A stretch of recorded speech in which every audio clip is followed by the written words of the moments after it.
Bienvenue, mesdames, messieurs, et merci d'être une fois encore des nôtres.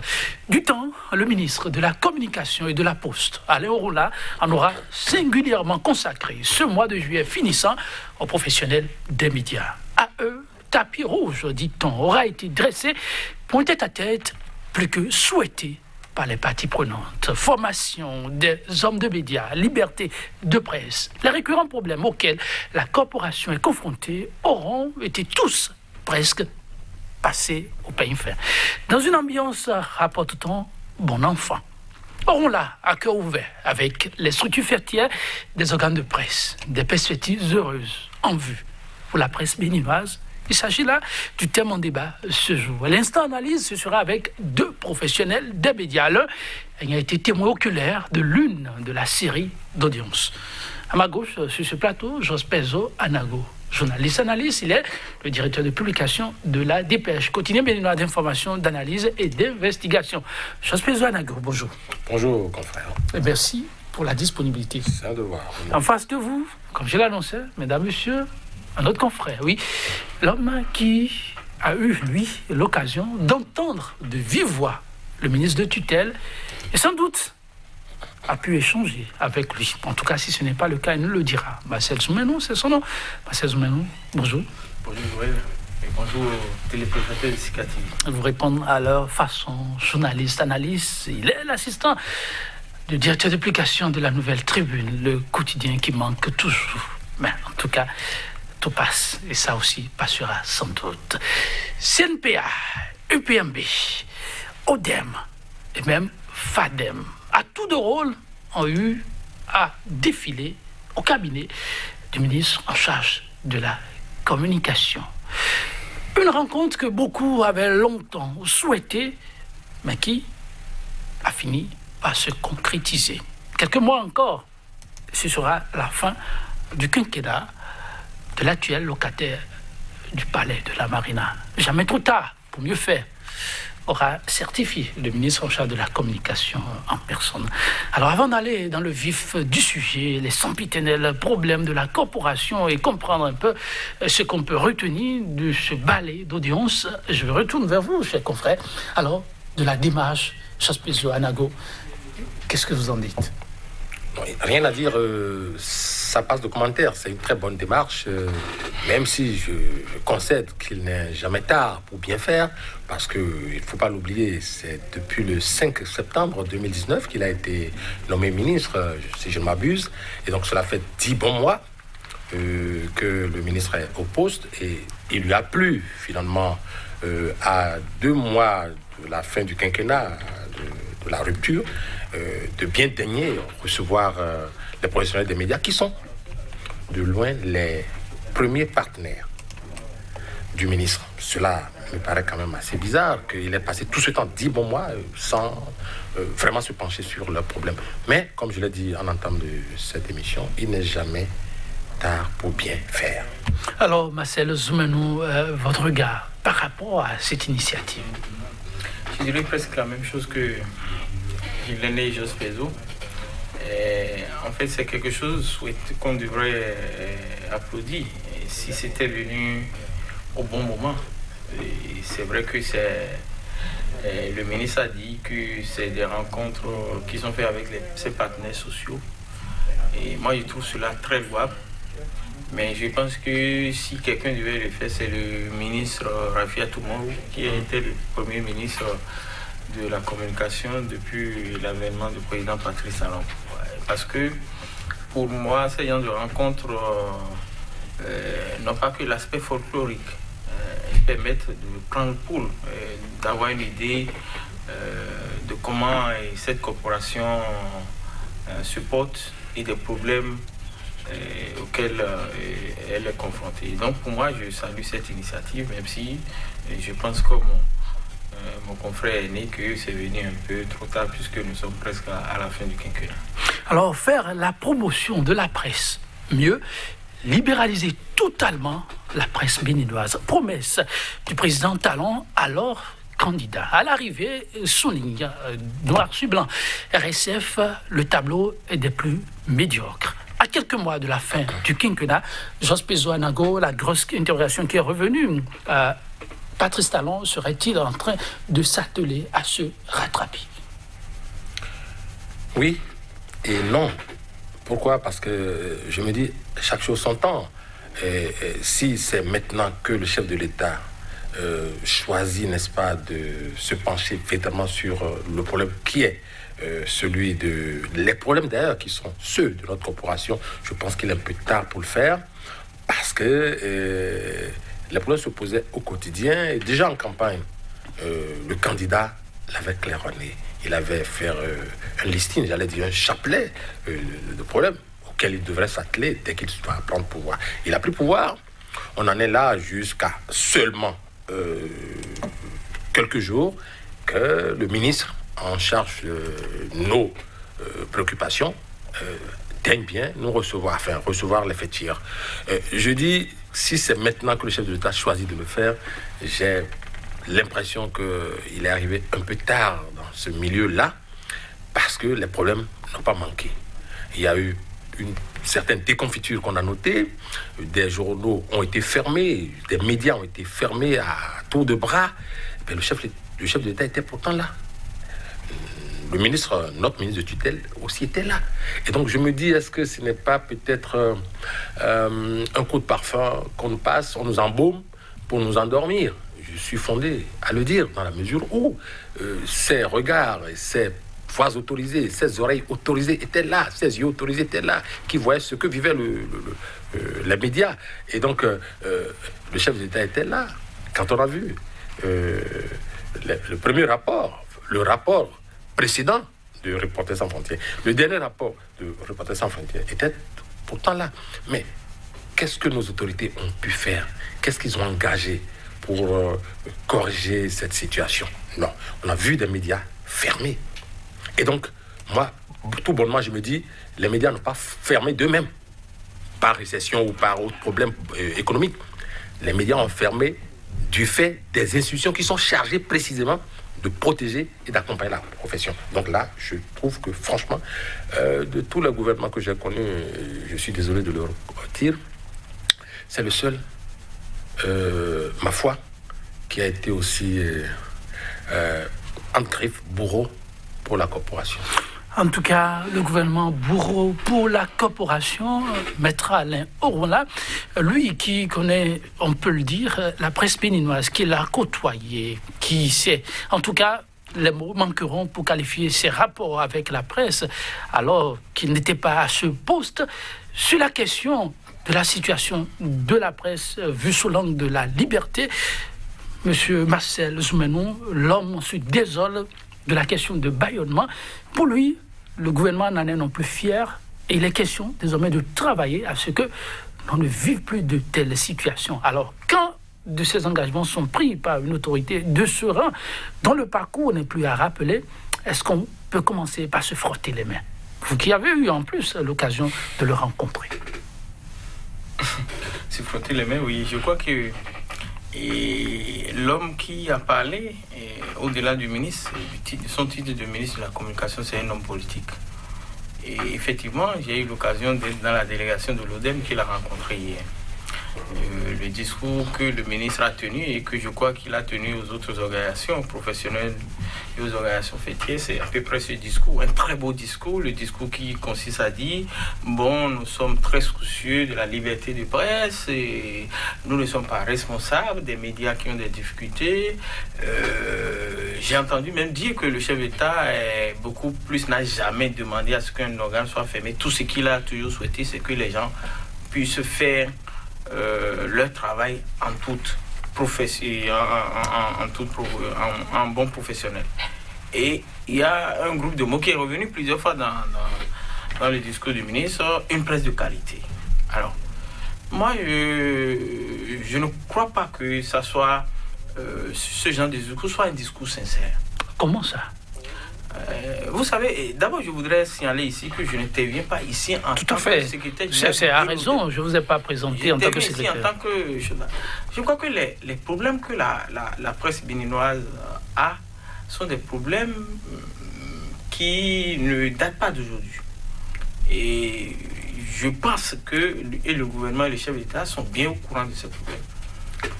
Mais j'ai trouvé un peu surprenant que ce soit à 9 mois de l'élection que le gouvernement découvre brutalement, puisque, à écouter le ministre hier, j'ai l'impression que ça fait partie d'une préoccupation gouvernementale cette fois-ci, de regarder à peu près ce qui se passe dans ce milieu et de se préoccuper de nos problèmes.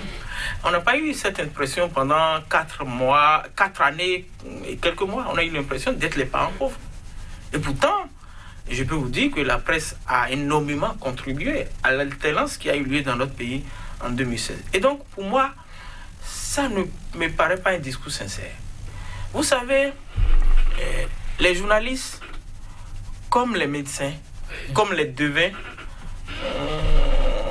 on a l'impression, et je crois l'avoir entendu de la bouche d'un homme politique, que c'est des gens qu'on aille voir quand on a un problème. Ce ne sont pas des gens auxquels il faut s'acoquiner tout le temps. C'est un homme politique qui me l'a dit. Et donc, quand vous avez ce que vous voulez, il faut les fuir un peu. C'est quand vous avez le prochain problème qu'il faut penser à... Je suis pas... Qu'est-ce que vous dites là? Vous voulez dire que cette rencontre pourrait avoir de lien? Je ne suis pas sûr que quelqu'un parmi nous peut volontairement de son chef aller voir un médecin ou un devin s'il n'a pas un problème. Ça, c'est vrai. Et donc, je dis, l'homme politique qui me parle mal, il a comparé les journalistes à des devins. Un homme politique béninois ou... Oui, béninois, bien sûr. Ah bon. Je ne parle pas. Non, vous côtoyez beaucoup d'hommes politiques d'autres pays. Et donc, qui m'a dit que vous, là, en me regardant en face, vous êtes comme des devins. Vous avez beau être nos amis, mais on ne peut pas aller vous voir tout le temps. C'est-à-dire, c'est des gens qu'on va voir quand on a un problème. Alors, moi, j'ai compris hier, à travers la démarche du gouvernement, bon... on travaille pour maintenir notre pouvoir. Il faut qu'on aille les voir, puisque c'est toujours eux qui nous aident pour faire ça. Exactement comme on le fait pour un devin quand ça ne va pas, ou on a des problèmes dans ses affaires, ou on a des problèmes de santé, on veut voir clair, on va voir un devin. Mais quand on a encore problème, on fuit le devin parce qu'on sait que lui, quand tu le vois, il va te créer quelque chose pour prendre ton arrière. C'est la caricature là qui est revenue dans ma tête hier quand j'étais dans la délégation et quand j'écoutais le ministre. Moi, je suis très sincère en le disant. Et donc, pour moi, c'est des enfants abandonnés pendant 4 ans. Et comme on sait que dans quelques mois, on aura besoin d'eux, on va les voir avec un beau discours pour dire oui, on est préoccupé par tous vos problèmes. Et quand la période va passer, on va encore les oublier.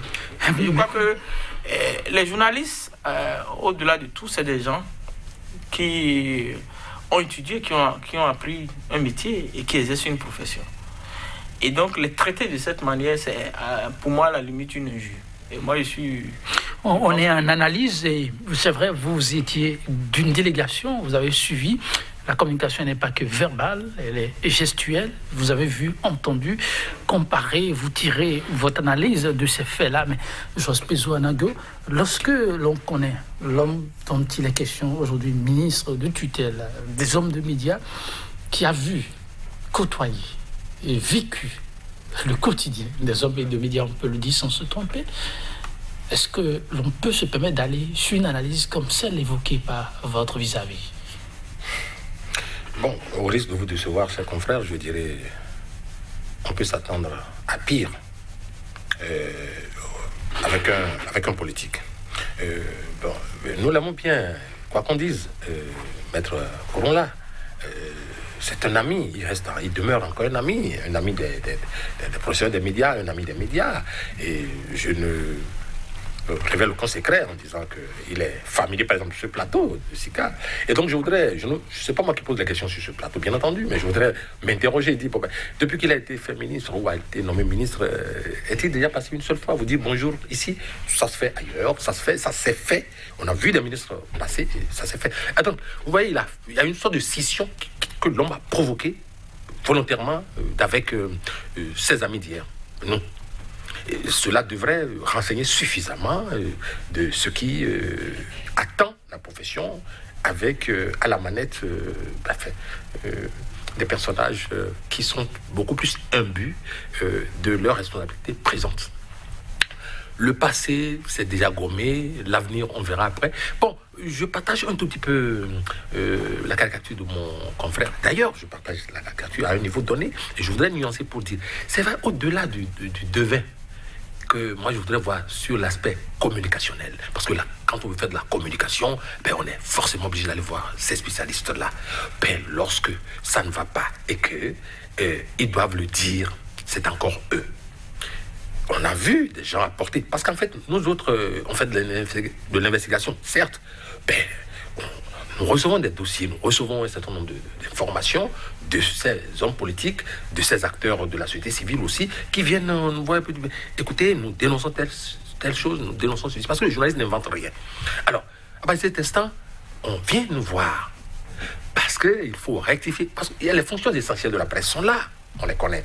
Et donc, nous intervenons parfois pour dire ça ne va pas. Et ceux qui, en face de leur miroir, se remettent en cause pour dire, mais tiens, ces hommes des médias ou ces médias nous critiquent dans tel ou tel sens, ils se remettent en cause. Il y en a qui se remettent en cause. Même ceux qui ne veulent pas se remettre en cause se mirent et se disent, mais ça ne va pas, et ils persévèrent peut-être dans ce qui ne va pas. Donc, nous, notre rôle aussi, c'est cela. Il nous arrive parfois de remuer le couteau dans la plaie, oui, pour le bien de la société. Le journaliste n'a pas pour fonction essentielle, n'est-ce pas, de faire mal à sa société. Il est issu de cette société. Donc, il peut bâtir la société à sa manière, tout en faisant son job. Comme le militaire le ferait, comme le policier le ferait, comme le bûcheron. Alors, faut-il, lorsque c'est cela qu'il est question, et que l'appel aujourd'hui à une profession de qualité, on y revient tout à l'heure, est-ce qu'on peut se permettre de trouver de liens avec l'agenda actuel et 2021, comme l'Assemblée soulignait votre vis-à-vis? Bien sûr, parce que ce que moi je viens d'apprendre n'est pas nouveau. Je vous invite à remonter au 5 septembre 2019. C'est pratiquement le même discours que le ministre a tenu. Les traces sont là, existent, les archives sont là. J'ai reparcouru tout ça. Au fur et à mesure où on recevait les fêtières, je m'en vais voir. Est-ce que le discours a changé? Le discours n'a pas changé. Les tout premiers jours, le ministre Ouron disait, il faut une presse moderne, responsable. On ouvre les vannes de la liberté. Il a dit, j'ai les tests, j'ai le discours, sur le site officiel du gouvernement d'ailleurs. Donc je n'invente rien. Mais c'est le même discours qu'il a replacardé. Et donc c'est vous dire que les politiques ont leur agenda qu'ils déroulent et ils savent qu'ils ne vont peut-être pas exécuter les bonnes œuvres qu'ils tiennent du bout des lèvres. Ce qui est quand même dommage, parce que la presse, quoi qu'on dise, contribue au quotidien au développement de la nation. Ça, c'est une évidence. Maintenant, vouloir d'une presse à la botte, ça, c'est une autre paire de manches. Mais moi, je voudrais dire ceci, c'est une caricature.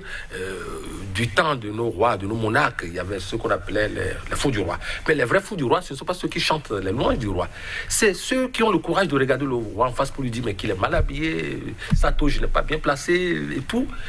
Le roi même a contribué à mettre en place ce fou. On ne peut pas espérer des perspectives heureuses avec ce balai d'audience? Je voudrais l'espérer, puisque nous ne vivons que de ça, de ce métier. Et pour peu qu'une autorité de la trempe du ministre veuille bien jeter un coup d'œil sur ce que nous avons comme difficultés ou préoccupations, moi je ne peux que m'en réjouir. Et dans le même temps, puisque le doute doit quand même m'accompagner dans mon travail au quotidien, je voudrais douter de la capacité du ministre à pouvoir respecter ses paroles, puisque ça fait 10 mois en arrière, il tenait les mêmes propos. Et on en est là encore aujourd'hui. 10 mois en arrière, le ministre en charge de la communication invitait la presse à plus de responsabilités, une presse de qualité afin d'asseoir les leviers de développement. Ce sont les mots qui sont revenus, mais cette fois-ci avec une petite spécificité. À chaque structure fêtière, le ministre a fait comme un envoi en mission, travailler afin que le rêve du gouvernement puisse se concrétiser. Le ministre de la communication s'engage à apporter ce qui pourrait être considéré comme le grain de sel pour la concrétisation de ce rêve. L'ODEM, dans le cas d'espèces, portait déjà un projet. Le ministre a signifié que la contribution ne manquera pas. Mais alors, être des porteurs du message qui comptera désormais plus de la pagaille au sein de la corporation. Là, est-ce que ça ne fait pas du concret? Le concret, ce n'est pas que dans le discours. C'est vrai que... Lorsque le ministre se saisit d'un projet comme celui-là? Oui, ça j'apprécie tout le soutien verbal du ministre, mais je souhaite qu'il y ait plus du concret pour venir et encore féliciter le ministre, parce que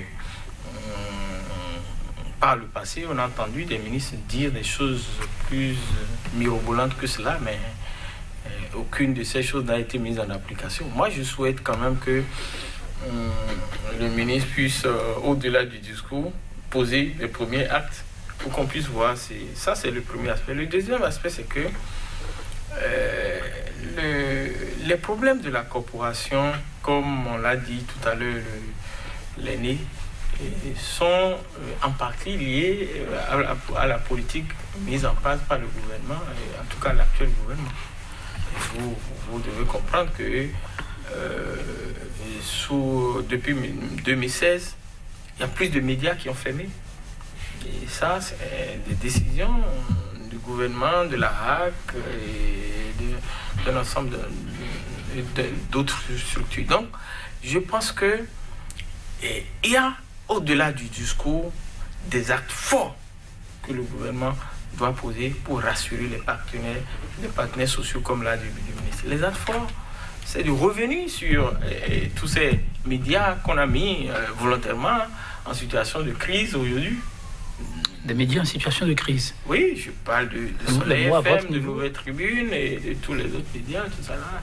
Et donc, voilà, et de permettre à ce que... Parce que quand on dit médias de développement et tout ça, et travail professionnel, il ne faudrait pas qu'on puisse penser que les journalistes sont là seulement pour accompagner la politique du gouvernement. Moi, j'ai toujours pensé, je suis de l'école de ceux qui pensent que les médias qui sont plus critiques vis-à-vis des pouvoirs les aident beaucoup plus à améliorer leurs performances et à évoluer que les médias qui accompagnent. Vous avez eu l'impression à un moment donné... Moi, ma posture, mon école en journalisme, c'est ça. Avez-vous eu l'impression à un moment donné que le gouvernement, à travers le ministre en charge de la communication, n'aimerait pas avoir des médias critiques? Bon, pas exactement, mais j'ai l'impression que c'est ça. Et j'ai l'impression que de plus en plus, le mot critiquer devient insulté. Et donc, quand vous critiquez, vous êtes mal vu. Donc, c'est à partir du moment où vous venez pour dire tout est bon, et c'est bon, ça là c'est bon, que vous êtes un bon journaliste. Non, moi je ne suis pas de cette école, et ça fait quand même quelques années que je suis là. J'ai quand même vu, avant le président actuel, 2 présidents. J'ai toujours eu des relations un peu compliquées avec nos confrères qui sont dans les cellules de communication des ministères et des présidences. Mais moi, je suis resté dans ma position, je suis resté dans cette posture-là, qui est de rester un journaliste qui dit ce qui ne va pas. Et ça, je crois que dans un pays, il y en a de nos confrères qui viennent sur les plateaux pour applaudir les gouvernements. Mais les gouvernements aussi doivent accepter qu'il y en a d'autres. Et ça existe dans plein d'autres pays. Nous ne sommes pas les premiers. Nous suivons les médias ailleurs. Qu'il existe d'autres journalistes qui ont des points de vue critiques et qui les émettent librement. Alors, la question, puisqu'elle revient de façon incidente, est-ce qu'elle a été abordée par le ministre de tutelle? Cette impression des professionnels des médias que l'autorité suprême est de plus en plus peu enclin aux critiques. Parce qu'on a débattu brièvement avec l'autorité, mais ça peut permettre d'aller de l'avant. Non, je crois que ce que j'ai personnellement compris des propos du ministre, c'est l'autorité qui est beaucoup plus préoccupée par une presse professionnelle de qualité. Et donc même si les critiques, si elles sont objectives, elles sont acceptées. Mais bon, que les critiques qui ne sont pas objectives, les injures ne seront pas acceptées. C'est ce que moi j'ai compris. Mais la presse n'est pas là pour injurier non plus. Voilà, pas du tout. Ça, je le sais, mais je sais que au-delà de ce discours, le gouvernement actuel a montré, depuis qu'il est là, une tendance d'une allergie aux critiques. Alors, vous avez suivi attentivement Marcel Djemeno. C'est à croire que pour le combat qui est celui de l'autorité, il faudrait que l'autorité revoie elle-même d'abord sa copie. Oui, et revoie surtout les lois qui nous gouvernent, qui gouvernent notre corporation. Mais c'est aberrant, vous ne pouvez pas savoir. les lois. Ah oui, bien sûr. Vous savez, lorsque vous exercez votre job aujourd'hui au Bénin et que vous titillez normalement et professionnellement un gouvernant, s'il vous rate sur le terrain de la loi qui régente l'exercice de votre profession, la loi sur la presse, il vous attend au niveau du code numérique.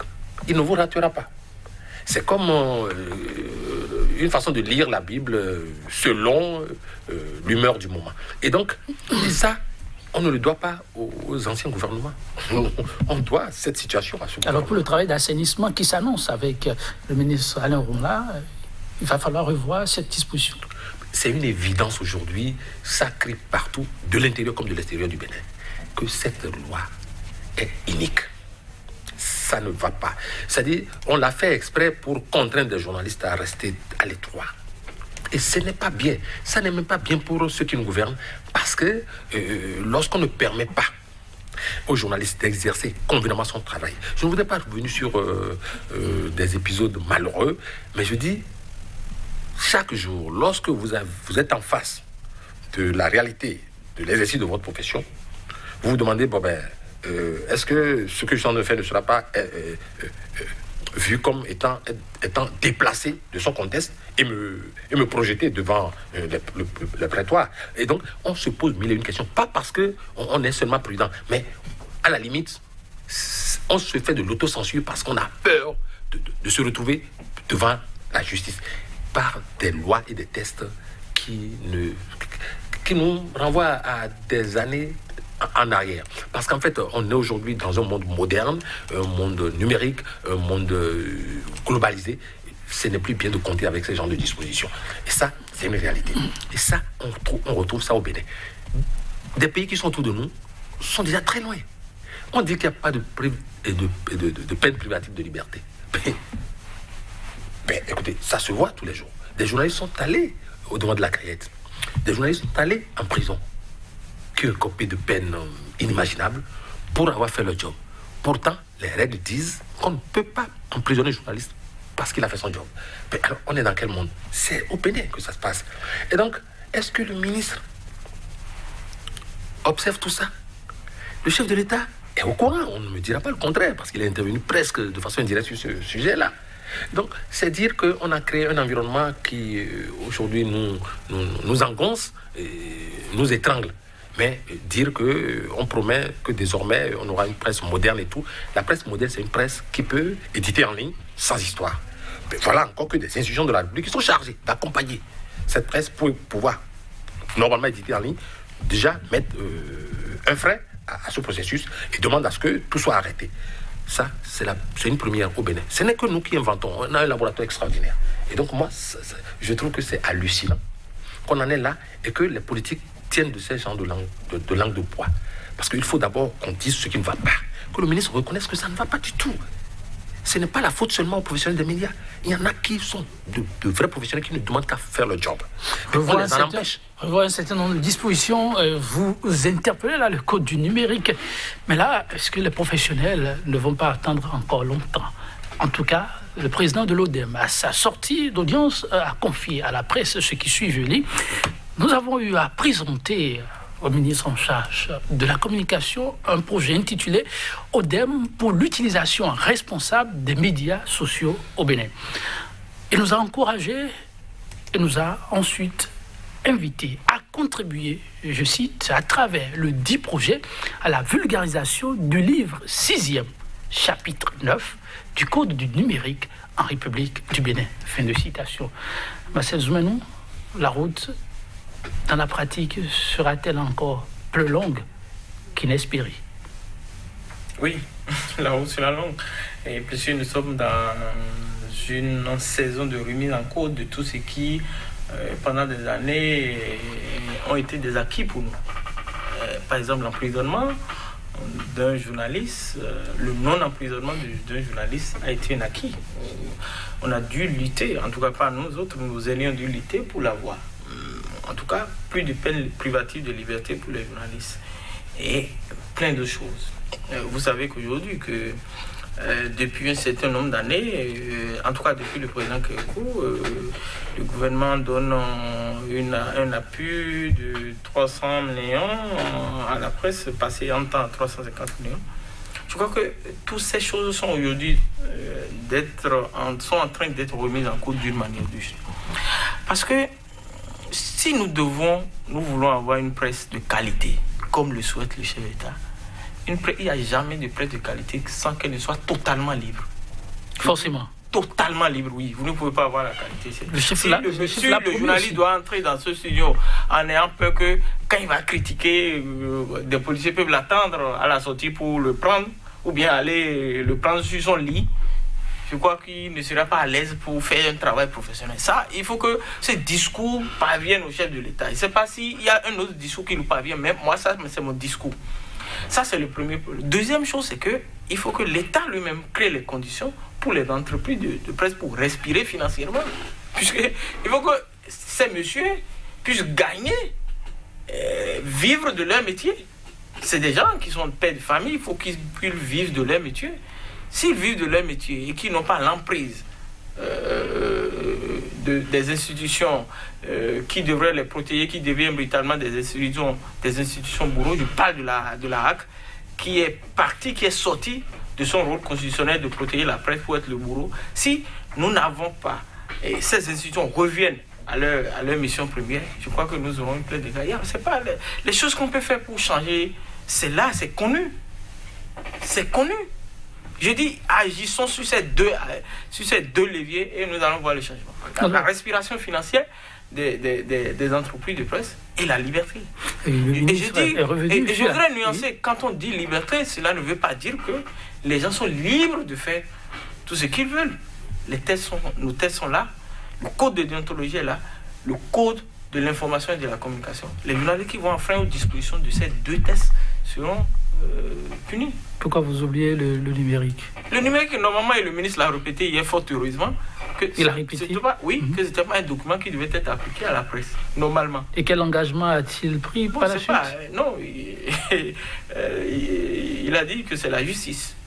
C'est pas eux, c'est pas le gouvernement qui rend les décisions de justice. Donc peut-être qu'il y a un travail à faire pour sensibiliser assez la justice, les magistrats, pour qu'ils comprennent que quand ils ont face à eux un journaliste, ce n'est pas le code du numérique qu'ils doivent avoir, mais c'est le code de la communication. En attendant que ce code soit amendé, soit corrigé. Donc vous attendez l'autorité sur ce point-là? Tout à fait. Et donc le projet de l'ODEM, pour finir par là, projet de l'ODEM ne consiste qu'à sensibiliser les journalistes professionnels, les journalistes citoyens. Ce qu'on appelle journalistes citoyens, c'est le monsieur tout le monde qui avec son smartphone peut produire de l'information à l'intention d'un public donné, les blogueurs et tout autre, d'avoir une idée de ce que le livre 6 qui parle des sanctions, et c'est dans ce livre 6 qu'on va puiser les dispositions pour coffrer les confrères. Donc qu'ils aient au moins une idée des risques qu'ils courent et des sanctions qu'ils courent en posant tel ou tel acte. C'est là ce projet-là, c'est l'objectif de ce projet. Et c'est pour cela que nous avons édité une plaquette où des articles de ce livre ont été publiés et commentés. Et là-dessus, déjà, le ministre donne sa disponibilité pour vous accompagner. Oui, la question de la promotion était revenue lors de ces différentes rencontres. Le ministre a signifié que là-dessus, le gouvernement ne saurait faire dans la dentelle. Et votre vis-à-vis croit savoir que c'est les entreprises de médias qu'il faut plutôt accompagner, créer un environnement pour que l'indépendance financière soit un acquis. Un rituel qui tient toujours. Bien sûr, c'est une évidence. Mais dans le contexte actuel où le gouvernement, en tout cas officiellement, a dit la libéralisation de la presse, l'autonomie financière, en tout cas, chacun peut aller sur son marché et faire comme il veut. Est-ce que ce n'est pas suffisant? Non, ce n'est pas suffisant parce que vous ne pouvez pas aller sur n'importe quel marché. Aujourd'hui, je prends l'exemple de la presse audiovisuelle privée. Oui. Et en face, je prends l'exemple de la presse audiovisuelle de service public. Mais ce n'est pas la même chose. Aujourd'hui, les mannes tombent systématiquement et même de façon obligatoire à ces médias de service public. Par contre, les autres doivent batailler ou alors se ranger du côté du gouvernement pour pouvoir souffler. Le contexte actuel. Oui, tout à fait. C'est connu de tout le monde. Quand je reviens dans le monde de la presse écrite, qu'elle soit presse en ligne ou presse écrite format tabloïd, c'est pareil aussi. Aujourd'hui, lorsque vous êtes une entreprise de presse, vous n'êtes connu d'aucune régie publicitaire. Et lorsque vous regardez, je veux faire une comparaison parce que nous sommes sur le terrain, on se connaît. Vous prenez La Nation par exemple, il y a même des abonnements qui sont systématiquement imposés aux entreprises publiques et même privées, à la limite, je dis imposés en griffe. Ou donc aujourd'hui, si La Nation vous dit nous tirons à tel millier d'exemplaires, vous n'allez pas douter. Mais je mets au défi la presse écrite, papier, tabloïd, de dire nous tirons à 500 exemplaires ou à 1000 exemplaires. Je le mets au défi de le dire publiquement. C'est impossible. Sérieusement. C'est impossible. Au moment où, au Nigeria à côté, il y en a qui tirent jusqu'à, on me dira que comparaison n'est pas raison, qui tirent à 2 millions d'exemplaires par jour. Et donc, je ne voudrais pas, même si je rêve de cela pour mon pays, mais je dis tout au moins, permettons à la presse, toutes tendances confondues, de pouvoir vivre des mannes de la publicité, qui sont aujourd'hui captés par les seuls médias publics, essentiellement. Et les médias privés qui en voudraient devraient alors faire l'âne pour avoir le foin. Et on a l'exemple de TVC, je ne voudrais pas citer, cette télé qui a dû pratiquement fermer, presque fermer, a fermé d'abord et a repris timidement, parce qu'elle était essoufflée. Eh bien, les mauvaises langues ont tout fait de dire que si TVC s'était mis sous la coupe de la communication gouvernementale, rien de grave ne lui serait arrivé, parce qu'on aurait, à avoir raison, estimé que cette télé faisait l'équilibre dans le traitement et la diffusion de l'information. Donc, c'est dire qu'on en est encore loin. De la coupe aux lèvres, c'est tout un monde. En tout cas, le FADEM, le Fonds d'appui au développement des médias, installé, ça fait déjà pratiquement 4 ans. Oui, ça court avec la fin du mandat, a pu avoir l'oreille du ministre aussi. 4 ans d'installation, rien ne bouge, pas de bureau exécutif, pas de moyens non plus. Le ministre a signifié qu'à partir de cette rencontre, et puis plus rien ne sera comme avant. Bon, j'avoue que... Donc pourquoi vous souriez? Assez de problèmes, audience maintes fois souhaitée, qui se concrétisent avec des engagements, même si ça se ressemble, de nouveaux engagements avec une certaine détermination. Marcel Zoumenou. Non, tel que tu as parlé de tout comme si il y a eu un relevé ou un document où le premier décaissement est signé au nom du FADEM. Et si tu l'avais, j'allais sentir... Non, on veut espérer, on veut espérer. Je le dis, ma position par rapport à toutes les promesses, je l'ai dit tout à l'heure, c'est que nous sommes face à des hommes politiques et nous sommes face à des promesses politiques. J'attends de voir les premières actions pour commencer par applaudir moi. Je ne m'en tiens pas au discours, puisque par le passé, on a entendu... Mais sur ce point-là, c'est le ministre de la Communication qui comprend l'enjeu. C'est pas la première fois qu'un ministre parle et revient sur ça. Est-ce qu'il faut comparer ce ministre aux autres? On voit des chefs d'État qui disent des choses et qui viennent faire le contraire après. Donc, pour un ministre, c'est pas un problème en tant que tel. Alors, mais je dis, et il est important que je le souligne, que tous les problèmes de la corporation ne peuvent pas être réglés au sein du FADEM. Le FADEM, c'est un fonds qui va appuyer des projets des entreprises de presse, des projets pour que les entreprises de presse puissent grandir, pour être vraiment de vraies entreprises, oui. Mais il a tous les autres problèmes. On a parlé des problèmes de tests, on a parlé de c'est un pouvoir qui décide de donner un peu plus de liberté aux journalistes. Vous renvoyez toujours. Je continue de dire que si on fait tout ça et les gens n'ont pas la liberté, ne soyez pas surpris qu'on ait cette presse insipide qu'on a aujourd'hui qui ne fait que de répéter les mêmes choses comme des perroquets ou des petits écrans qui ne font que rejeter les mêmes images des mêmes personnes tout le temps. Au point où il y a beaucoup de Béninois qui ne suivent plus aucun média ici. Il y en connaît plein qui ne suivent plus parce que c'est devenu insipide. Et donc, si le souci du gouvernement, c'est d'avoir cette presse de qualité, et le ministre est revenu plusieurs fois sur ce mot, oui. Si c'est ça le souci, si c'est d'avoir une presse qui est vraiment au service du développement, qu'on accepte qu'elle soit contradictoire, qu'on accepte le pluralisme médiatique, c'est le mot sur lequel je voudrais qu'on s'entende, et gouvernement et acteurs, on s'entende, le pluralisme médiatique. C'est une notion inhérente à la démocratie. Si elle n'existe pas, vous n'avez pas une démocratie. C'est-à-dire la possibilité que, au moment où d'autres sur des médias donnés puissent dire que c'est bon, d'autres puissent dire que c'est mauvais. Au moment où une personne vient dire tel monsieur est le plus beau, un autre puisse dire qu'il est le plus vilain. C'est ça le pluralisme médiatique. Ça donne plus de vitalité à notre démocratie. Et je voudrais regarder nos autorités en face pour qu'ils nous permettent d'avoir, puisque moi j'ai commencé la presse vers la fin du dernier quinquennat de Grego, j'ai vu ça, j'ai vécu ça. On était fiers d'être journalistes. Aujourd'hui, vous ne l'êtes plus? Non. Moi personnellement, non. Ah, vous ne l'êtes plus. Pardon, franchement, de la peine pour vous. Oui, Jos Pezo, vous? Fier d'être journaliste? Moi, par exemple, j'aurais tant souhaité aller regarder sur le bouquet Canal+, comme tout le monde le fait dans les autres pays, regarder les chaînes de notre pays à travers ces chaînes, une certaine Sika TV, par exemple. C'est impossible. Et ça, ce n'est pas du fait de Sika TV. Je ne vous apprends rien. Mais ce sont les autorités du Bénin qui ont demandé à ce que cette chaîne soit biffée du bouquet. Vous avez alors que... la preuve de ce que vous dites. Bien sûr. Alors que je voudrais terminer, chers confrères, pour dire une presse de qualité, c'est aussi une presse qui arrive à vendre l'image, aussi bien culturelle, sociale, et tout ce qu'on veut d'un pays vers d'autres contrées. Aujourd'hui, quels sont ces médias qui vendent l'image du Bénin à travers le monde? C'est un point d'interrogation. Eh bien, c'est le nez de la... tout est politique. Vous pensez que c'est un handicap aussi, que tout soit politique? Oui, tout est politique. Alors, il est question franchement de changer de paradigme. Et le FADEM, c'est vrai, ce n'est pas la solution définitive. Mais déjà, avec cette annonce, est-ce qu'on ne peut pas espérer une bouffée d'oxygène? On devrait pouvoir espérer une bouffée d'oxygène, encore que les fonds dont il est question...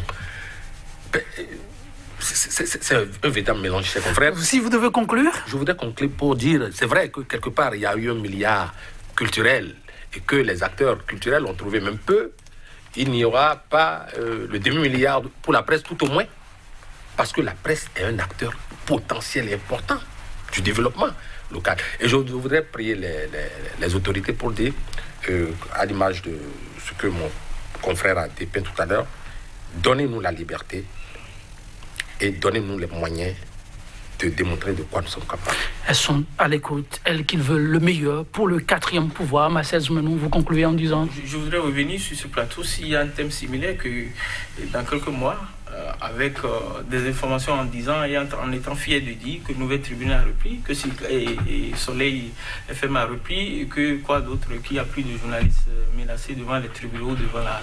Et je serai plus fier. Et là, je viendrai pour applaudir le gouvernement. Mais actuellement, je n'ai pas d'éléments sous la main pour applaudir le gouvernement. Ne vous en faites pas. À un mois de la fin du quinquennat, on reviendra pour faire le bilan ensemble de l'engagement du ministre de la Communication à la concrétisation sur le terrain. Que retenir. Merci à vous, Marcel Zoumenou, pour la disponibilité. Jos Pezo Anago, merci infiniment. Chers téléspectateurs, ce sera tout pour aujourd'hui. Je vous accompagner sur cette citation qui fait école, signée du célèbre journaliste et écrivain français Albert Londres. Notre métier, dit-il, n'est pas de faire plaisir, non plus, mesdames, messieurs, de faire du tort. Il est de porter la plume dans la plaie, la réalité. Merci de nous accepter ainsi et de nous aider surtout à tenir bon. À très bientôt.